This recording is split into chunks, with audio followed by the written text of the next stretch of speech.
welcome to the B Team Podcast. I am your host, Josh Safran, with my co-host, At Mars, and our permanent guest, Rob Nelson. We're here every week to talk to you about all things Bentonville, bourbon, and business. The B Team Podcast.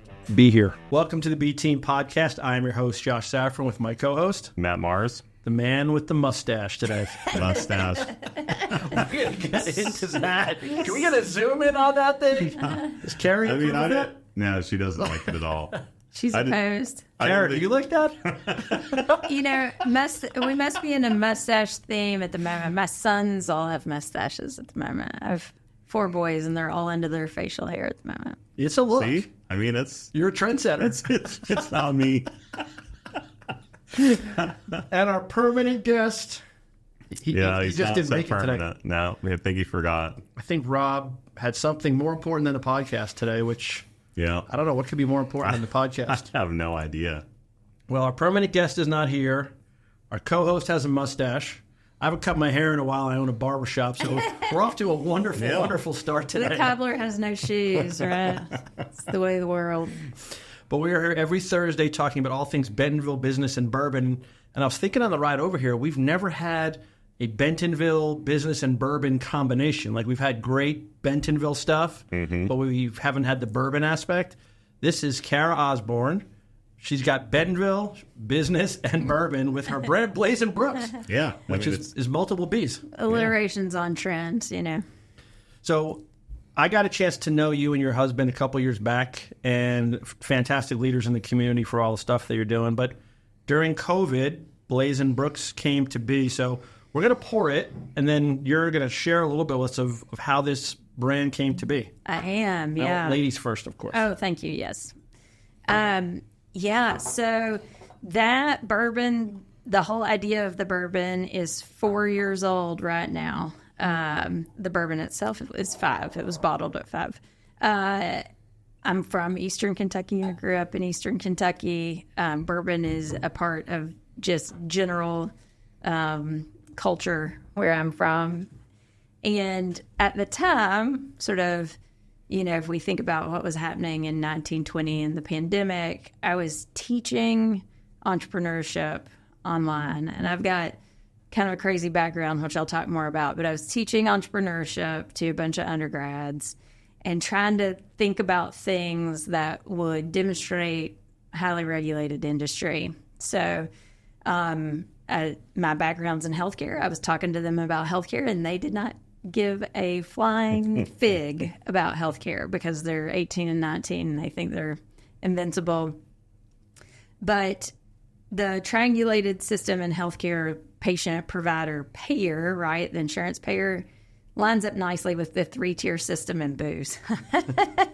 So it was actually this sort of like, what else could I talk about where there's a triangulated system? Oh, supplier, distributor, retailer. Oh, I see how you pulled that together. Yeah, in the booze business. And trying to talk about how it's an indirect relationship between the supplier and the end consumer, right? Because you get the distributor in between.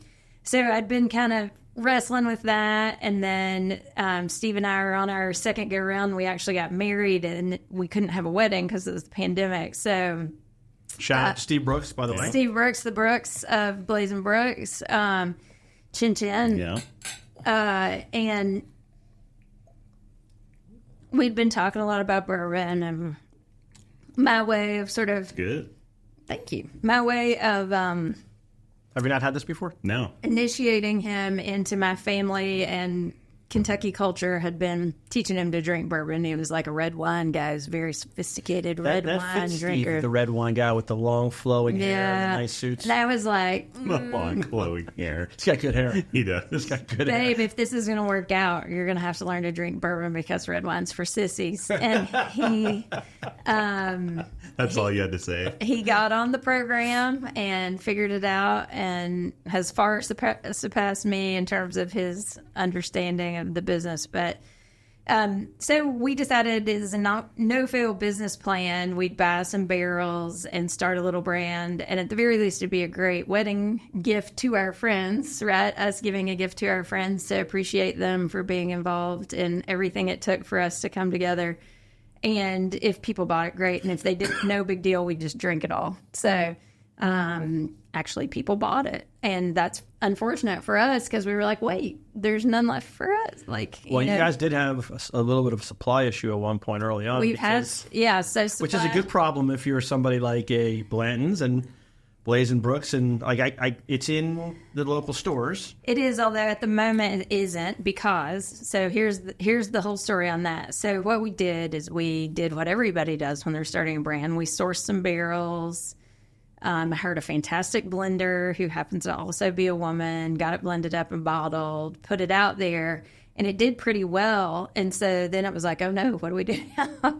So we made a second run. We did a couple single barrels, including with your cohorts. Oh, we'll talk about that one. Yeah. They did a Gents Place store pick with us. Yeah, we did. It was the only one we've ever done. Fantastic. And then it was like, well, this almost feels like it could be a business.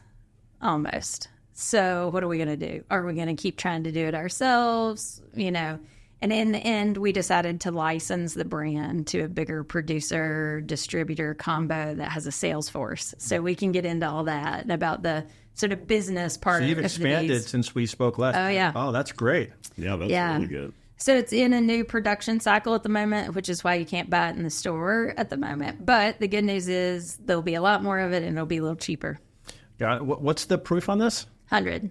You like it? You don't like the higher proof. I think it's good. It's good, right? It's got a really nice finish. I think I have the single barrel at Gents. Probably. He's at Rob's Locker. Yeah. Oh, I've had it then. Yeah. It's good. Like it's really good. You want to like it because you like Cara and Steve, like, and you really want to enjoy it. But it's good. Like and they're such good people. But the brand and having somebody here, and then having a female-owned bourbon business, I'd love to just touch on that for a bit around. Yeah. Because you're in a world of mostly guys. Mostly. So easy, hard, what challenges? Well, I only have a brother. My mom has 5 brothers. I grew up around mostly guys. I'm a helicopter pilot. They're almost all guys. I've done a lot of things where it was all women. I'm a midwife by training.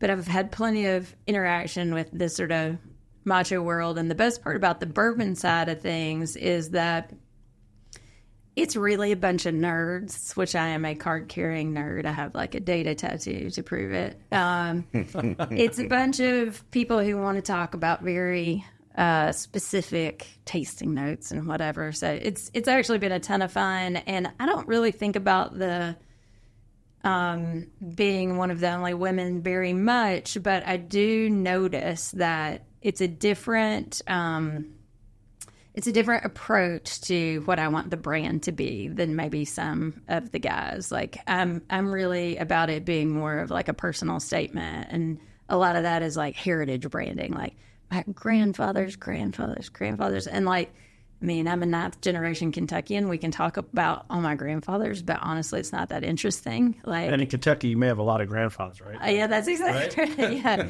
Yeah. It is like that for sure. South. That's what we say down here in the South. Yeah, it's true. It's true. So, well, what do you guys want to talk about? I'm game for any of it. So when we do a bourbon event, and you've been to some of the Gents Place bourbon events, and we do a charity late in the year, and last year we sold 90 tickets, and I think it was like 88 guys. Yeah. Right. And so when we have a woman that's interested in bourbons, like it's like you get this whole cool factor, right? And it's like, so I love the fact that you're a bourbon drinker, that you're an owner of a bourbon brand. Yeah. It just brings a whole different element to that world. I think maybe it's Old Forester does a women in bourbon collection once a year, and it sells right off the shelf. Yeah, and there's something called Bourbon Women, which is like a group of women in the bourbon business. And there's actually mostly women when you visit the distilleries and you look around at like who's on the production staff, and certainly who's on like the sales and marketing staff. The distilleries have actually always pretty much been run by women, but the sort of consumer has mostly always been men. But the backside of the industry is like the back of the track is, mostly women. So now you and I typically don't like the same bourbons. And you normally like... No, not... That's, well, Rob is worse, right? Rob is Rob's the one. But you like a heavier proof, like Old Carter's your favorite, and that's like a 130 typically, right? Yeah. So this is an easier pour, easier drink for you? Yeah. But it has really good taste, and it's easy to drink is what's nice too. Yeah, I mean, for me, I like a higher proof also. I liked this at barrel strength, and that's what we did for the store pick was a barrel strength, and I like it like that. And Do you remember what the proof was on that? It was 123. Yeah. And I like it like that, but not everybody does. I think if you want water in your bourbon, put water in it. Yeah. Don't, just... But I think like what you said is I think most of the time it's easier to make 100 proof or a 90 proof because most people don't think I can just put ice in here or water, and then you run people away. Whereas this is It's like a little most more of it. approachable. It's a little more approachable. I wanted it to be something that people weren't like afraid of. And still a lot of people would prefer more like 80. So if they want to put ice cubes in it or whatever, it actually is great watered down a little also. I think, one of my thoughts, it was pandemic, right? So I had a lot of time to just sit around and think about it. We've got all these kids who've always played all these sports, and then all of a sudden there was none of that. So I had a lot of free time, really, for the first time ever. I should not be left alone that long. But so I chose every detail. I chose the bottle. I chose the cork. I chose all the labeling. The label on the new run will be a little different. I love this label. It's very simple. Thanks. Yeah, And I like the for recreational use. Yeah, so that was a big joke with the TTB, and actually they won't let us put it on there anymore. The guy that I had the first time around kind of let it slide because he thought it was funny, and the next guy didn't have as much a sense of humor. So that's the only version that'll ever say that. And then And the name Homesick. yeah, so it was the first time in my life during the pandemic. I'm kind of a gypsy by nature. I've always traveled a lot, and it was the first time that I was really able to understand what people meant when they said they were homesick. For me, this is true of Kentuckians in the diaspora. We talk about it like other immigrant populations in the diaspora, like, people who are from Kentucky but don't live there take it super serious. People who live there, not so much. But like those of us who've been gone a long time, and we only have three things, right? We have horses, bluegrass music, and bourbon, and we take all three of them pretty seriously. So I'd always bought whatever I want in Kentucky and then brought it back with me. And then the pandemic happened and I couldn't. And it was like, oh no, we're out of booze. This is bad. We're trapped at home. We don't have any decent bourbon. Well, it's interesting because the pandemic has different effects on people from a bourbon standpoint. You started a brand that started his bourbon collection during the pandemic. And Matt, we have to bring it up today because Matt would have, we talked about this earlier on the podcast, that Matt got into bourbon hunting during that time. Oh, sure. So he would have all these bottles show up at the house and he would try to beat Carrie home for the deliveries. Too much free time too. Way too much free time. Like it was dangerous. Like it needed to get over with. But it's one of those times that none of us will ever forget. And like, that's why it's so neat that you guys created this during the pandemic. Yeah. I mean, what else were we going to do? Buy a lot of bourbon. Yeah. And create a bourbon brand. Yeah. Well, and we were fortunate that we never really stopped, but we had friends that they would just come over just to talk, and you'd be like, okay, well, we're going to make dinner. And they'd be like, oh, we might just, it was weird how, like, I'd never seen where people, like, they didn't want to leave because there was no human connection. Well, yeah, I mean, like, we're made to do this. Like, we're not made to be. And it just let me know I could never live, like, way out in the woods by myself. Well, do you remember all the Zoom calls that you were on? And it was like if you saw a person that wasn't your spouse or your kids, it was like shocking. Matt, how are you? Like, good to see you. It was a crazy time. It was a crazy time, for sure. And actually, that's exactly right. So for me, bourbon is just an excuse to get together and shoot the shit. It's not so much about the booze, although I like for it to be good bourbon, but it can be really crappy bourbon too. It doesn't have to be good. It's like, I will eat McDonald's. It's not my first choice, but it's no problem. Like, your first choice. No, never. I'm not a fan of McDonald's. Yeah. My first choice. I will happily have, straight out of the bottle Maker's Mark or even a good Irish whiskey, right? A good JMO. And Well, that's what I was going to ask you now. I know this is now your favorite to drink, but what else do you drink, or what are your other bourbons that you like? yeah, so a long time ago, I would have said blends because my kids collected the toppers, but that was when it was $40 at the distillery, and you just stopped. And then if you couldn't find one of the toppers, they just had big barrels of them, and you just bought the one that you couldn't find. And it was no big deal. The topper or the bottle? Both. And then it got really popular, and you couldn't do that anymore. So I was like, well, I'm not going to pay, $100. That's what it is now. $100 in the store for blends? Is that? I think it's 65 if you pay retail. Okay. Yeah, I have no idea. I just know it's not 40. So No. it was, I like Weller. I tend to stray toward the B's. I like Bakers and Bookers. I think the guys at Michter's have done a nice job reviving that brand, and That's my favorite. Michter's. The 20 and the Yeah. 25. It's Yeah. that's my unicorn. I'll that I- still drink like a good Green Label Evan Williams, just like I'm not super picky, to tell you the truth. I do prefer bourbon to other versions of booze, though. So Well, you grew up in Kentucky. I mean, that's... yeah, but I really didn't drink it as a kid. It came. I hope not. She's like, not to speak of. Not until I was I mean, 25. yeah, you had to learn to do it sometime. Yeah, exactly. But people did, right? Like it, rub it on your gums as a baby, and like hot toddy for if you're sick. Like it's not. We don't take the whole 21 thing all that seriously in Kentucky, but bourbon was not my drink of choice until I was probably 30. And then, again, I think it's that I was living, it was actually after I moved here. So I left Kentucky after undergrad. I lived in Nashville and then spent 10 years in Boston, Massachusetts, and then ended up here in 2007. What brought you here? Steve's predecessor, husband number one, took a job here out of Harvard Business School, and we moved down here from Boston, and it was fine with me. And I remember this guy, he's a well-known guy who started the public policy school in Little Rock, Skip Rutherford, was like, it's going to be fine. They play SEC football. It's going to be fine. And I was like, yes, but I'm from Kentucky. We only barely play football. You play a lot of basketball. We mostly play basketball in Kentucky. So I was like, I don't care about the football, but it's all worked out. It's however many years, almost 20 years later, and I'm still here. It's a lovely place. And actually, it's a lot like Kentucky in a lot of ways, landscape-wise and sort of natural habitat. So you've been here for all the growth. Right? We talk about that on the podcast a lot. Just the people that have been here. You've been here for how many years now? 30, I think. Yeah, right at 30. Yeah. So we bring people in here, and all the people we run into in the community, I got here 18 months ago, and I can't believe the growth. And I go, talk to people like this about what they've seen for 20, 30 years.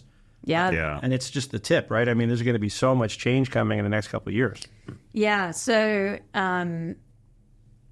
sort of family friends of friends of ours started 21C. And so when we got here in 2007, Crystal Bridges opened in 11. So it was 4 years before Crystal Bridges opened. 21C opened in 2010, sort of ahead of the museum. And those friends of ours were coming back and forth from Kentucky a lot. And they are from Louisville, and they would be like, it's coming, it's going to come. And I was like, we are building a 21C in a one stoplight town. What is it? What's the thought here? And it's like, well, it goes with the museum, and now it seems like Perfect fit. Yeah.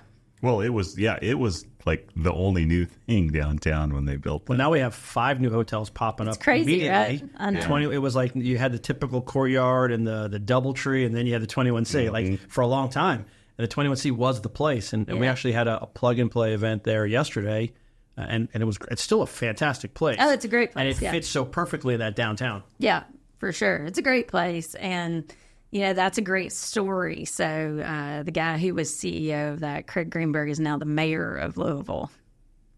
So he's, part and parcel of what's happening in the urban Bourbon Trail in and around Louisville and the Bourbon Trail in general.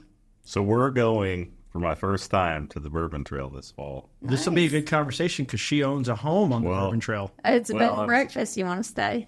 We're staying in some bed and I breakfast. think so. This is where I think you are staying in our place because that's the one that we won at the charity event. Yeah. So that's the one that you guys donated. So you're staying on the Bourbon Trail in Cara's house. Nice. So now, is there anywhere that we can go see your stuff there or no? When are you going? In September.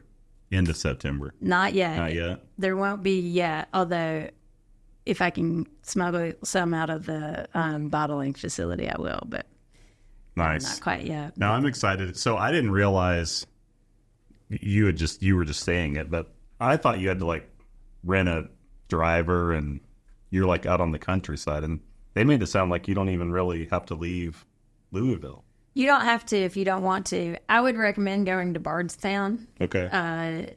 Just because it's where Jim Beam is and Maker's Mark and all that stuff. And Bardstown itself, the brand, has a fantastic Bardstown presence. has a Very great good. spot. Yeah, a guy that I knew from like my previous life working in private equity is the CEO of Bardstown Bourbon Company. Interesting. Yeah. I Anyway. have to name drop when I get out there. Yeah, for real. Cara Osborne. She's going to be like, I don't know that guy. Other than Mark Irwin at Bardstown, nobody will, that won't mean anything to anybody. But Mark Irwin would be like, oh, yeah. Well, except that you could tell we're partners in the Trail Hotel. So if you end up going to Bardstown, let me know. The Trail Hotel is a 92 or 97 room old Holiday Inn that's being converted into sort of a new Madman theme, kind of mid-century modern hotel. Some friends of ours are doing that, and it's well underway. It's supposed to be open for Derby this year. That's when everybody opens everything. It's like, can you have it open It's a train for Derby? wreck. But where you are, Evan Williams is right there. Evan Williams is there. The Michter's downtown spot is there. Old Forester's right there. Rabbit Hole's there. Angel's Envy's right there. I think Old Carter has a Old Carter deal has there. a little See, like I'm hoping it's that actually they- super cool. It's it's pretty cool. So you get on one of those a bar bird tasting room. scooters and bounce around because they're all over the place down there, and you don't have to, like. You've been there? Yeah. Like I stayed at the Marriott down there, which was great. So not too far from where your place is. Fantastic. But if you want to go to Buffalo Trace, if you want to go, you're going to have to get out of Louisville. But Well, I would like to go see the stuff, like the real factory. If you get to go, if you Yeah, can go see and that. you can see the distilleries downtown. There are several distilleries in downtown Louisville. Like the Angel's Envy plant is the plant. there. Okay. But like Maker's Mark is on 200 acres or whatever. They're growing the grain. and the Louisville Slugger place is right across the street. Louisville Get yourself a Slugger's little right personalized there. bat. Yeah. You a big baseball Yeah. guy? Not really. With that mustache? I mean, baseball that's- guy. With this mustache, you can do anything. Can you? Yeah, It's like a for superpower. sure. I get it. Just there's a presence when you walk in. I don't even know who you are right now. I mean, that's what I got going on today. And you and Robbie. Josh is questioning decisions that Rob, he you made. haven't had much to say over there. It's about as much value as we normally Yeah. get from Rob. He sits over there and he yaps every now and then, Yeah. but that's about it. Well, he's missing out. He is missing out. So can you tell us who you're partnering with, or is it like a? I could tell you, but then I'd have to kill you. Okay. Yeah, it's one of those. It's not like a big secret, but Yeah, I won't. yeah. I mean, on air I won't, but later Yeah. I will if you want. Okay. So whispered in your off the air. No, people don't know this. This is part of the interesting part, in my opinion, of how the booze business works. There are actually not that many outside of the big heritage brands truly, self-distilled, entirely self-contained brands. A lot of brands that you know and hear about are sourced, and even the ones that own distilleries, depending on the product line that they're putting out for whatever reason, they often will still source product from other distilleries.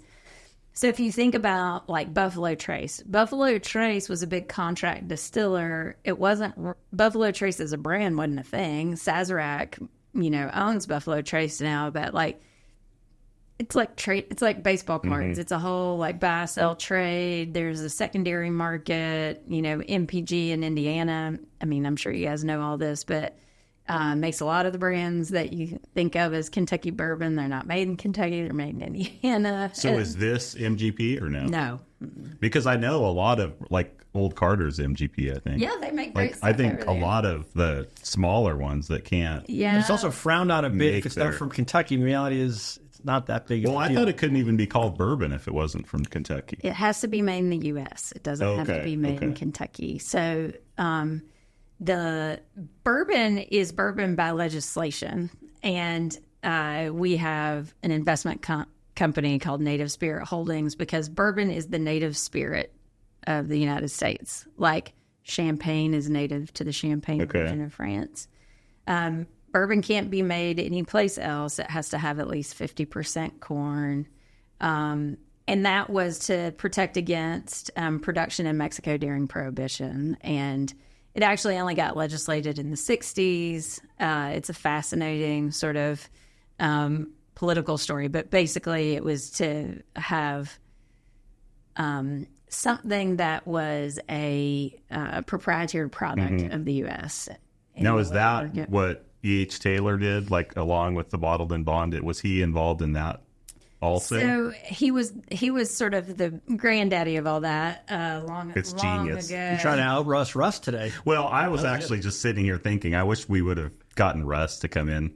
I don't know. You and I would have just sat here just watching them talk. So you've but- seen Russ before. He does a lot of the Jen's Place events. He's the guy Oh, that's yeah. so he comes in He's and great. he's fantastic. So every time Russ is here, he's always telling us things that matter. Like we have to fact check him because we can't believe it's true. And they're like, oh shit, that's totally true. Yeah. He's the godfather of bourbon in our eyes. And then we bring in you to like, ooh, this is good too. Yeah. So I have a friend and colleague, Bo Beckman, who's the like however many greats grandson of E.H. Taylor, and like, you know, that sort of way of trying to. It was essentially the beginnings of consumer protection, right? The bottled and bond thing was really to try to say this is like the good stuff and don't drink that other stuff that's going to make you go blind or whatever has been like cut with strychnine. So anyway, I think the sourcing part of the bourbon business is really interesting, and the brands that were at one distillery and are now at a different one, and whatever, are pretty interesting. I saw you out the side to get in. We're talking. You got to take Rob's seat. Do you mind coming in early? You want to come in when Rob didn't show up, and Cara from Blaize and Brooks, of course. Now we're just talking about you as the OG of bourbon, and then here you are. He appeared. I was asking some questions like I would ask you, and she was answering them all right. I was checking. Matt, can you make $1,000 appear? Like, just make us appear. Good to see you. We were just talking. He was throwing out questions about E.H. Taylor and bottled and bond, and We were talking about the sort of legislative protection. These guys still thought it had to be made in Kentucky, which no, it not does these not. guys. And I thought it had to be mustache made. guy. I thought it had to be made in Kentucky, or it wasn't called bourbon. No. May 4th, 1964, Congress enacted a law making bourbon the spirit of America. These two are going to compete for the rest of it. It's fantastic. Yeah. Actually, it was a congressman from Kentucky who introduced the legislation. Of course. Yeah. But wait a second, I got to pause. He's got a mustache. You got a new haircut. Yeah, I just looks left good. the gents. You look great. What is going on here today? In fact, I think I saw you pulling out when I drove in. I'm going to get some coffee, and You look good. and then Shelley did a great job as she always does. I just can't replicate it myself. What do you think of Matt's mustache, though? What's going on with this, man? I mean, Okay, I but started a really- new career on something we didn't know about. We had Sunday dinner, and I was like, I would have shaved the stash and just give everyone a hard time. And then I looked in the mirror before I ran home and threw a shirt on. I was like, oh, I forgot to shave that off. Well, it's for Cara, which I appreciate. That is quite the catacomb. What inspired it? What was the origination? Too many bourbons? No, so our the showrunner Brian, he showed up last week with one. We gave him a hard time all week, so I shaved it and I sent him a picture, And then I went to family dinner, and it's it's part of me. You featured a fabulous show, so he's on. So please tell me you filmed with the mustache too. I'm going to. I don't think Ginny will want me to, but Ginny already told me to get it off there. But I'm gonna let everyone get used to it, and see what happens. Well, it's a look. It's a look. I wouldn't take that from them, Matt. I know. I mean, walk off. Stage a whole. I don't know that I can walk off. We wouldn't have anyone left. I had a classic porn stash back in the day. Yeah. College and after college. Can we get a photo of that for the podcast? I need to find it. I was looking at some pictures the other day, and one of my daughters goes, "Oh, there's that picture we've been hearing about." So I got to find it. It's when the girls were very young. Cara, we totally digressed, by the way, and I want to come back to an important point you said earlier. Can I interrupt you? Yeah, of course. I want to pour Russ some of this, and he can. I want you to give your. Russ knows all about it. I want you to tell us. This about is not Russ's first time. I want to talk about the stone fruits and stuff. Every time Russ is here and he goes, "What do you taste?" and we're like, "I don't know, good bourbon." He goes, "No, you catch the stone fruit," and we start chuckling like little kids, like stone fruit. You catch the creme Are we brulee. still on? Yeah. Sure. Oh wow. Yeah. Don't you pull know- a Rob. You gotta get off your phone. Well, he's probably He's trying. pulling up notes. You No, I discombobulated. did. I'm just seeing if this was this batch. No, this is you did the Jets Place one. Yeah, I did. This is 100. Okay. Yeah. Because the one I did for Jets and you guys, Right. the It's whiskeys of the 123, I think. I gave it a 120 something. Yeah, it was 121 proof, batch 21. 19, batch 19, bottle 88, and on a 100 scale, I gave it a 95. Oh. That's pretty Whiskeys solid. of the World Competition. That's pretty bougie. Wine Joe's. So that's a high number. Yeah, that's a big number. That's gold. Yeah, usually you just see high 80s This or low is 90s. small batch. That was single barrel. This is small batch. Here comes So he actually said that he likes lower proof now than he used to. Have you noticed this on proof? Does your proof go all over the place? It does, and it has to do with what I've been eating and Environmental. and where I am. So people say this all the time. Bourbon tastes better in Kentucky. It just does, and I don't know why. The air, the whatever, it's different. We bring the same bottles back here, and we're like, I don't know. Maybe. In Kentucky, we talk about the water a lot because we have limestone filtered water, especially in central Kentucky. So a lot of people will tell you that's why the bourbon initially in Kentucky was because the water was good. That's what Rob tells you about the why the peach is not good here, right? Oh, we should talk about. We'll do that, and then we'll talk about your special present in the we got corner a back here. gift. Well, I was going to tell you, maybe it tastes better in Kentucky just because you're on vacation when you're there. I'm never on vacation when I'm there. I am doubling down on the work when I'm there. I'm doing my day job and my side hustle. Your side hustle. Yeah. Bourbon is my side hustle for sure. While Russ is doing what Russ does best, you said something earlier because the only piece of opportunity, I never call it feedback, is I tell people how much I love this and they go, it's expensive. They said, well, because, right, if you can go on the store and get blends for $65, this is pushing $90. Yeah. But you did say that with the new agreement, the pricing is going to come down. Yeah, so this was the whole point of like teaching the business case in the first place. The reason it was expensive was because the inputs were expensive. We bought a small lot of barrels and the barrels were really expensive. So we were selling it to the distributor at what it cost us to make it. So there was no real markup, but it was because the barrels at the time were really good barrels that were really expensive.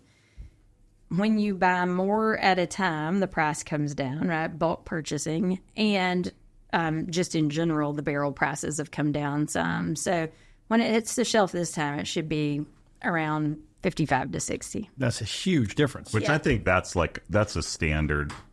You expect to spend 55 or 60 for. But I bought this because, like, to me, I like the Angel's Envy, and so like you're paying $90 to $100, and so I validated, like, I've bought this at that price before, but everybody else says, well, I get Buffalo Trace at 35, and I can get So if this is going to be 55, I hope you guys have a good plan on the supply because this stuff's going to fly off the shelves. We do, and it'll taste a lot like that. The inputs are the same, and the mash bill's the same. So That's fantastic. it should be pretty similar.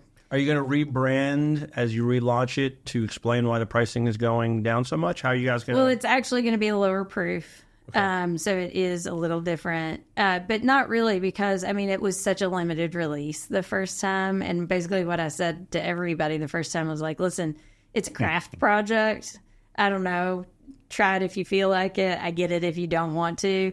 But it wasn't really a viable commercial product. So we're trying it reformatted as a more commercial product to see what happens. And it might work and it might not. Who knows? I mean, these are the chances, right? But, well, I'm excited. We're going to support you and Steve. I mean, it's a local brand, local owners. We always talk about shopping local. Yeah, and I just feel like, so I was saying, like, there is a connection for me in so much as part of the lure of the bourbon business to me was I've spent my whole life in the service world of healthcare services and mostly in a world that's drastically underfunded. And I was like, everybody wants booze. I should sell them booze and then use it to fund my like do-gooder stuff.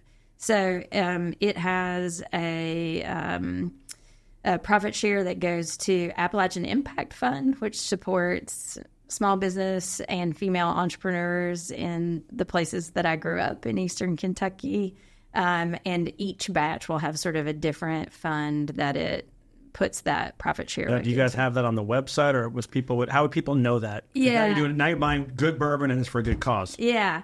Yeah, that's the point. It will be in this relaunch process. It'll be on the website, and actually we'll have a ticker that sort of shows the dollars as they go in. Oh, that's awesome. You know, because sometimes you kind of call bullshit on that stuff. Yeah. Like, a lot of times. No, really? I think that's a good idea to do like, that. You know, our game plan is to accumulate it and send it over once a quarter to the fund, the Appalachian Impact Fund, so it'll update once a quarter. You have a perspective on that? Yes, I do. Okay, Thank you for asking. I'm sitting this patiently waiting to like a lady in our studio. Great stuff. Actually, by the way, this again, giving back is so important. Yeah, and for me, it really is. I mean, again, we just can't, there's so many takers out there, and to give back is very, very important. Well, I'll talk about it in a second, but I want to hear this. All right, so I get a lot of, I'm really getting a little bit of butter popcorn, a little caramelized sugar. I get almost caramel corn right out of the kettle that's fresh on here.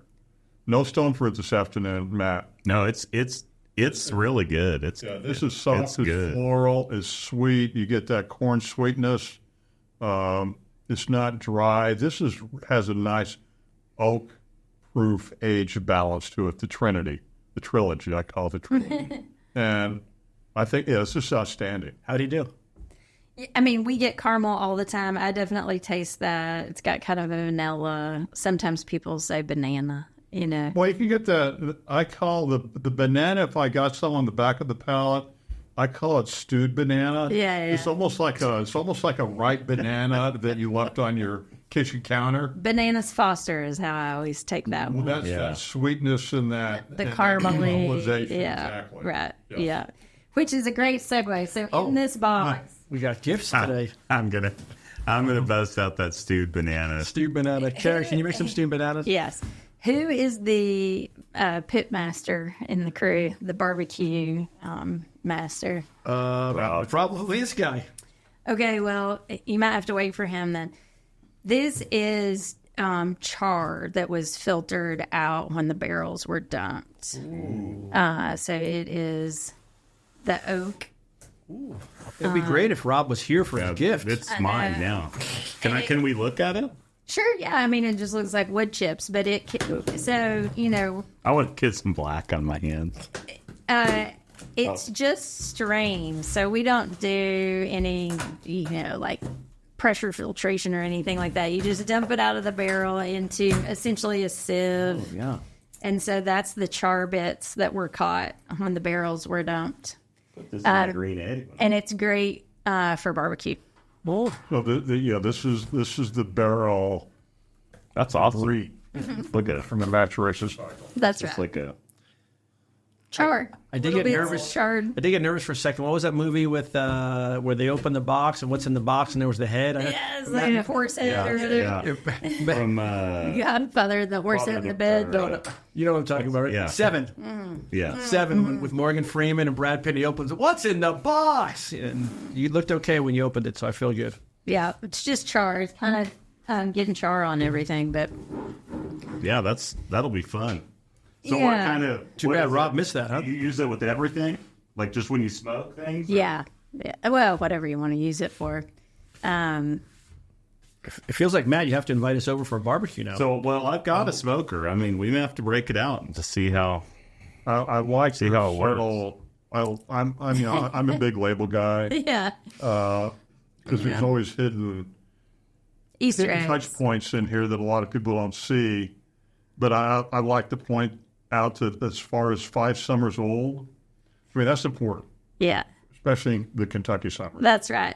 So people don't know this necessarily, but it's the summer that affects the flavor. And so this is 5 years old, but you can have it be, you can call it 5 years old the day after the completion of the 4th year. And so sometimes it doesn't go all the way through the 5th summer. And the summer is what pushes it all out into the wood. As the wood expands and the liquid goes out into the wood, and then in the winter when the wood contracts, it comes back out into the cavity of the barrel. So it was important to me to, point out that it had been through the summer, and then, we already joked about the recreational use, but like, I really mean it that way in so much as like, I think around a campfire is a great use for bourbon. I think sitting on a porch is a great use for bourbon. I'm not a bit like, I definitely think we've been through a cycle in the industry where it was a little too precious.